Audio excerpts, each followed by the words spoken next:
Com foco na quarta-feira, visando a decisão da Copa Libertadores da América, Roger Machado tomou uma decisão arrojada e preservou todos os titulares para o duelo contra o Flamengo pela Copa Libertadores da América. E o resultado cobrou caro. 3-1 para o Flamengo em um misto de pressão e apoio para o jogo da Libertadores da América. Após o jogo, explicações foram dadas e até mesmo algumas farpas foram trocadas. Eu te conto tudo isso depois da vinheta.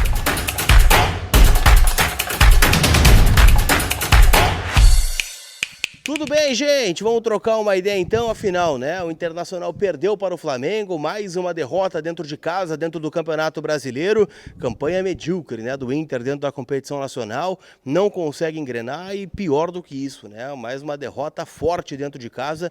3-1 para o Flamengo, que poderia ter sido muito mais. Não fosse o Flamengo ter diminuído o ímpeto no segundo tempo, muito, né, se justifica pelas escolhas do Roger Machado, mas mesmo assim acho que o Inter poderia ter feito um melhor desempenho dentro do estádio Beira-Rio, né, neste jogo contra o Flamengo, que antecede, óbvio, o duelo pela Copa Libertadores da América. E a gente vai trocar uma ideia sobre o que eu achei do jogo e também sobre o que foi explicado aqui, e óbvio, falar bastante sobre o duelo de quarta, 9h30 da noite, valendo mais do que uma vaga nas quartas de final da Libertadores, valendo o ano do Internacional e talvez até a continuidade, né, do trabalho do Departamento de Futebol. Vamos atualizar tudo em nome da Gigante Veículos. O teu carro novo tá lá, te esperando, na Avenida Central, em Capão da Canoa, ou no @da Gigante Veículos no Instagram. Né, lá tem o teu carro novo, independente do modelo de vida que você leva no momento. Um carro mais confortável, um carro mais econômico, um carro maior para a família que está crescendo. O teu usado na troca é a certeza de fazer o melhor negócio é com a galera da Gigante Veículos. Então saiba mais no link que eu estou deixando aqui na descrição para já entrar em contato com a galera da Gigante. Eu tenho certeza, né, que vai dar brique. Você vai sair de carro novo com a turma que é referência no mercado há mais de 10 anos no Rio Grande do Sul e em Santa Catarina. O grande ponto não é nem sobre preservações, afinal eu tenho certeza, né, que a ampla maioria dos colorados seria favorável a preservar jogadores para o duelo contra o Flamengo na quarta-feira. Eu não acho que o Alan Patrick, que nem esteve no banco de reservas, tinha que entrar em campo, né, que nomes como Vitão, Bernabei, sei lá, Ricardo Matias, né, jogadores que não tenham reservas à altura, tivessem que entrar em campo hoje como titulares. Mas o grande ponto é que o Roger, ao definir um time totalmente reserva, ele também mandou um recado para o jogo. Até porque, do outro lado, o técnico Felipe Luiz escalou um time com força máxima, um time levando muito a sério esse duelo do Campeonato Brasileiro, que terminou, óbvio, né, com um placar óbvio, que é a vitória do Flamengo por 3-1, e poderia ter sido muito mais. Com a Arrascaeta em campo, Samuel Lino, Pedro, com menos de 15 minutos o Flamengo já ganhava por 2-0 dentro do Beira-Rio, e só não virou o primeiro tempo goleando porque teve bola no poste, né, o Saúl chutou uma bola para fora. Então o Inter não viu a cor da bola no primeiro tempo, a não ser por uma chance de gol, né, que o Prado lança, o Alan Benítez sai na cara do Rossi, ao invés de rolar a bola para o lado para o Valência fazer o gol, né, o Alan Benítez tomou a pior decisão possível, que foi chutar em cima do goleiro. Mas eu pergunto, né, por que o Inter, por exemplo, não começou o jogo com o Sérgio Rocher no gol? Teria um risco tão grande de lesão do Rocher jogando o jogo de hoje? Não que o Antony, né, tenha falhas grotescas nos gols do Flamengo, mas é um goleiro menos confiável do que o Rocher. Os próprios jogadores do Flamengo pensam duas vezes em chutar uma bola a gol do que chutar no Rocher. Isso é natural de qualquer jogador de futebol, até pelo tamanho que o Rocher tem, né, dentro do futebol.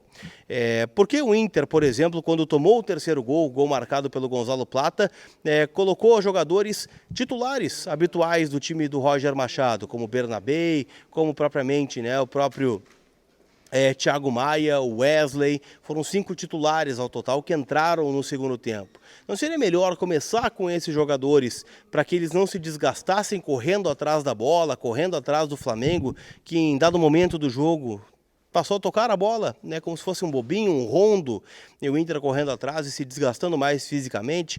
Não deu para entender, né? O Roger até explicou depois do jogo, na coletiva, que a ideia não era descansar, ou preservar, evitar risco de lesão de jogadores, mas sim fazer com que a maioria dos jogadores titulares do Inter chegassem de forma fresca para o duelo da quarta-feira no estádio Beira-Rio.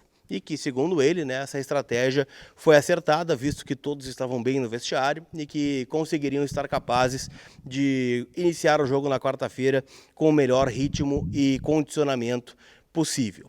Eu espero que sim, né? Afinal, eu tenho certeza, né, que essa decisão feita de forma tão arrojada de tu colocar 11 reservas, na verdade 10, né, porque o Aguirre começou com o lateral esquerdo e é um titular, né, do lado direito, mas jogou de forma improvisada. Ela vai cobrar um preço muito caro na quarta-feira, porque ela joga uma responsabilidade ainda maior para o Internacional, que já tem, né, uma responsabilidade diante de 50 mil colorados que estarão aqui no estádio Beira-Rio com uma grande mobilização. Eu tenho certeza que isso não muda uma vírgula do que está sendo programado, né, para o jogo de quarta-feira, com ruas de fogo, com ingressos esgotados, né, com o torcedor comprando o barulho do time, mas tem a ver muito com o pós, porque se não der certo, eu tenho certeza, né, que o jogo de hoje ele vai entrar no pacote. O Inter não vai ter o direito de errar nada na quarta-feira, porque rifou o jogo do domingo. E mais do que rifar, né, a gente vê jogadores trotando em campo. O Ener Valencia trotou o jogo inteiro.